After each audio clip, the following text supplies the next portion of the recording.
අයිබෝන් මම මේ වෙනකොට සහ මෙන්න මේ 2025 අවුරුද්දේ ගොඩාක් රුපියල් 60000ක රුපියල් 70000ක වගේ ස්මාර්ට් ෆෝන්ස් රිවිව් කරලා තිනවා බ්‍රෑන්ඩ් නිව්. ඉතින් ඒ නිසා මට අයිඩියා එකක් තියෙනවා ඒ ස්මාර්ට් ෆෝන් වල තියෙන ඩිස්ප්ලේස් ඒ වගේ මේ ස්මාර්ට් ෆෝන් වල තියෙන කැමරා මොන වගේ මට්ටමක තියෙනවද කියලා. හැබැයි ඊටත් එහායින් ගිහිල්ලා අපිට ඉතාමත් හොඳ performance එක බලාපොරොත්තු වෙනවා නම් එහෙම නැත්නම් flagship performance බලාපොරොත්තු වෙනවා නම් අපිට පුළුවන් use ස්මාර්ට්ෆෝන් එක මිලදී ගන්න. ඒ කියන්නේ රුපියල් 60000ක වගේ price range එකේ තියෙන use ස්මාර්ට්ෆෝන් එක මිලදී ගන්න. ඒකත් හොඳ brand එක වෙන්න ඕනේ. ඉතින් ඒ නිසා අද අපි මේ වීඩියෝෙන් කතා කරන්න ඇසලා තියෙන රුපියල් 60000ක වගේ price range එක අපිට ගන්න තියෙන ඉතාමත් හොඳ brand එකක තියෙන හොඳම ස්මාර්ට්ෆෝන්ස් තුනක් ගැන. ඉතින් මම මේකට ස්මාර්ට්ෆෝන් තව හෙව්වා. මට ඉතාමත් හොඳට රෙකමන්ඩ් කරන්න පුළුවන් වෙච්ච ස්මාර්ට්ෆෝන් විදියට මෙන්න මේ ස්මාර්ට්ෆෝන්ස් තුන බලා ගන්න පුළුවන් වුණා. එහෙනම් අපි බලමුද මෙන්න මේ රුපියල් 60000ක වගේ price range එකේ තියෙන ස්මාර්ට්ෆෝන්ස් මොනවද කියලා.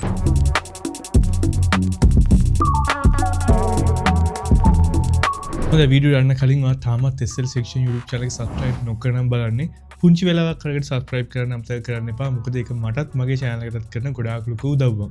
ඉතින් රුපියල් 60000ක වගේ price range එකක් අපිට ඉතින් තියෙනවා නම් අපිට brand new phone ඕන තරම් තියෙනවා. හැබැයි used phone ගොඩක්ම අල්ප ප්‍රමාණයක් තමයි බලාගන්න පුළුවන් වෙන්නේ. ගොඩක් තියෙනවා. හැබැයි ටිකක් අර performance වැඩිපුර device එකක් තමයි අපි බලාපොරොත්තු වෙන්නේ. ඉතින් එහෙම smartphone එකක් තමයි Apple iPhone 12 mini කියලා කියන්නේ. ඉතින් මේකට වා හිතන්නේ නැති ඇයි 12 එකක් දැම්මේ නැත්තේ? මොකද 12 එක සාමාන්‍ය රුපියල් 80000ක වගේ price range එකක් කියන්නේ. එවන රුපියල් 60000ක වගේ තිබ්බට 11 එක සාමාන්‍යයෙන් 2019 ස්මාර්ට්ෆෝන් එක කියන්නේ අවුරුදු 6ක් පරණයි. හැබැයි 12 එක 2020 ෆෝන් එකක්. ඒ වගේම ටිකක් වැඩිපුර performance අපිට 11 එකට වඩා 12 series එකේ බලා ගන්න පුළුවන්. කොහොම නමුත් 12 mini කියන්නේ ගොඩාක්ම compact device එකක්. ඒ කියන්නේ එයාලගේ pro version එකකට වඩා ගොඩාක්ම compact device එකක් තමයි මෙන්න මේ 12 mini කියලා කියන්නේ. ඒ වගේම මේකෙත් IP68 boot and access system පහසුකමක් තියෙනවා. ඒ වගේම අර common design එක තමයි මෙන්න මේ ස්මාර්ට්ෆෝන් එකෙන් බලා ගන්න පුළුවන් වෙන්නේ. ඒ වගේම අංගල් 5.4ක Super Retina XDR OLED display එකක් බලා ගන්න පුළුවන්. ඉතින් මම අර කලින් කිව්වා වගේ 11 එක අපිට බලා ගන්න පුළුවන් උනේ IPS panel එකක්. හැබැයි මේ device එකේ Super Retina OLED display එකක් තියෙනවා. ඉතින් display quality 11 එකට වඩා මේකේ. ඒ වගේම 11 එකට වඩා ඉතාමත් හොඳ chipset එකක් මේකේ තියෙනවා. මොකද A14 Bionic chip එක මෙන්න මේකේ තියෙනවා. සෑහෙන හොඳ performance තියෙනවා. ඒ වගේම මේ device එකට iOS 26 support කරනවා. ඒ කියන්නේ latest version එක support කරනවා. ඉතින් ඒ නිසා ඔයාලට මේක කිසි ප්‍රශ්නයක් නැතුව පාවිච්චි කරන්න පුළුවන්. මම හිතනවා තව අවුරුද්දක් ගියත් මේකට අප්ඩේට් හම්බ වෙයි කියලා. ඒ වගේම මේ device එකේ mAh 2227ක බැටරියක් තමයි තියෙන්නේ. ඒ වගේම 15 watt fast charging system එකක් සහ wireless charging system එකකුත් මේ device එකේ බලා ගන්න පුළුවන්. ඒ වගේම dual camera setup එකක් back එකේ තියෙනවා. ඒකේ 12 megapixel dual camera එකක් 12 megapixel selfie camera එකක් මේ device එකේ ප්‍රධාන වශයෙන් බලා ගන්න පුළුවන්. ඉතින් මේක රුපියල් 60000ක වගේ price range එක වලට මෙදී ගැනීම හැකියාවක් තියෙනවා. ඉතින් මේ වගේ price range එක iPhone එකක් ගන්න බලාපොරොත්තුවක් තියෙනවා නම් ඒක ටිකක් compact device එකක් නම් මං හිතනවා 12 mini එක ගොඩාක් හොඳයි. ඉතින් ඔයාලට ටිකක් තව සල්ලි කිහිපයක් දැම්මොත් ඔයාලට 12 එකට වගේ යන්න පුළුවන්. කොහොම නමුත් 12 mini එක මං හිතනවා මේ වගේ price range එක ගන්න පුළුවන් හොඳ flagship device එකක් කියලා use smartphone එක. දැන් ඊළඟ smartphone එක තමයි Samsung Galaxy S21 කියන device එක. මේක 5G device එකක්. ඉතින් මං ගොඩාක්ම කැමති මෙන්න මේ Samsung ගේ S series එක. මොකද සෑහෙන හොඳ මට්ටමක devices මෙන්න මේ S series එකේ බලා ගන්න පුළුවන්. සහ S21 එකෙත් අපිට අර S21 Ultra එකත් එක්ක සමාන ඩිසයින් එකක් තමයි මෙන්න මේ S21 එකෙත් බලා ගන්න පුළුවන් වෙන්නේ. සහ මේක ගොඩාක් ලොකු device එකක් නෙවෙයි. මේකත් compact device එකක්. සහ මේකෙත් IP68 boot and access system එකක් බලා ගැනීම හැකියාවක් තියෙනවා. ඉතින් 12 mini එක release වුණේ 2020. හැබැයි මේක release වෙන්නේ 2021 අවුරුද්දේ. ඒ වගේම අංගල් 6.2ක 120 Hz refresh rate එකක් තියෙන dynamic AMOLED 2x display එකක් බලා ගැනීම හැකියාවක් තියෙනවා. ඉතින් dynamic AMOLED displays වල quality එක සෑහෙන හොඳ මට්ටමක තියෙනවා කියන්න පුළුවන්. ඒ වගේම මේකේ versions දෙකක් තියෙනවා. එකක් Exynos 2100 කියන chip එකක් තියෙන series එක.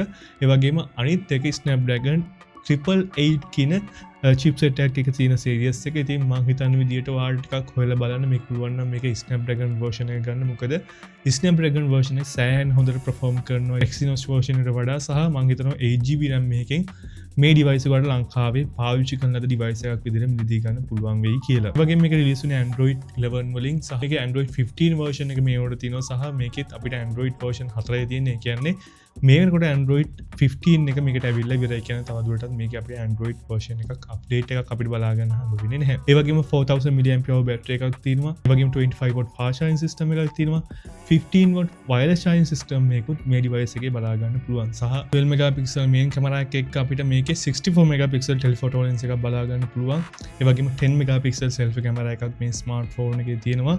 ඉතින් camera එක අතිනුත් සෑහෙන හොඳ මට්ටමේ device එකක් විදිහටත් මෙන්න මේ device එක හඳුනන්න පුළුවන්. ඉතින් මේ device එකත් ඔයාලට රුපියල් 60000ක වගේ price range එකටත් මෙන්න මේ device එක බලා ගන්න පුළුවන් වෙනවා. ඉතින් මම හිතනවා flagship device එකක් වෙන රුපියල් 60000ක වගේ price range එකේ flagship device එකක් ඒකත් පාවිච්චි කරන ලද device එකක් පාවිච්චි කරන්න බලාපොරොත්තුවක් තියෙනවා නම් මම හිතනවා S21 එක ගොඩාක් හොඳයි.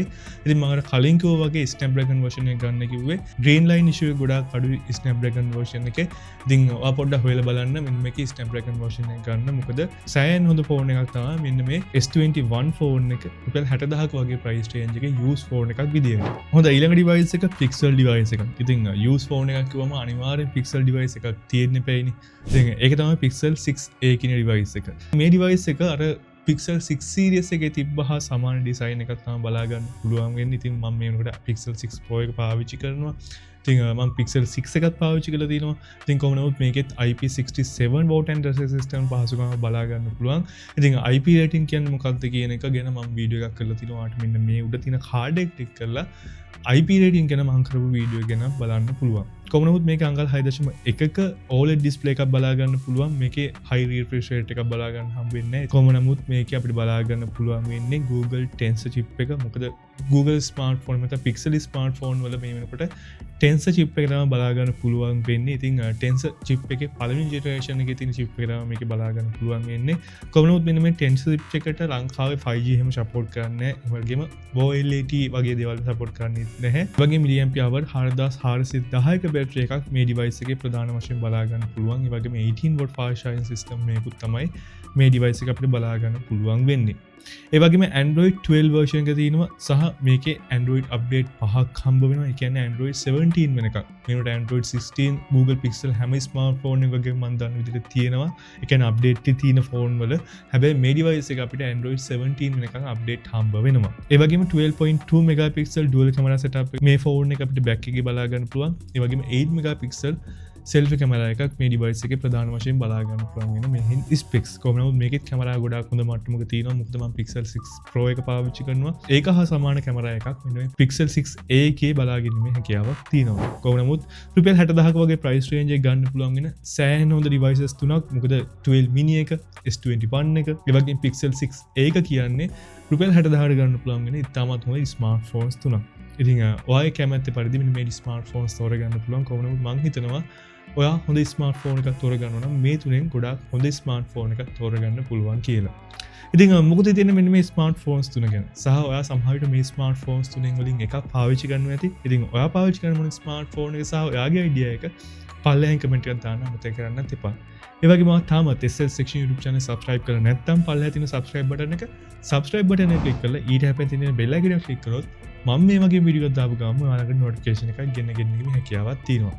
ඒ වගේම මාව follow කරන්න Instagram එකේ, Facebook එකේ, වගේම TikTok එකේ. ඉතින් මේ වීඩියෝ බලුවට වඩා ගොඩක් ස්තුතියි. ඉතින් මේ වගේම තවත් වීඩියෝ එකක් අපි හම්බ වෙනකන් ඔයාලට ජය වේවා.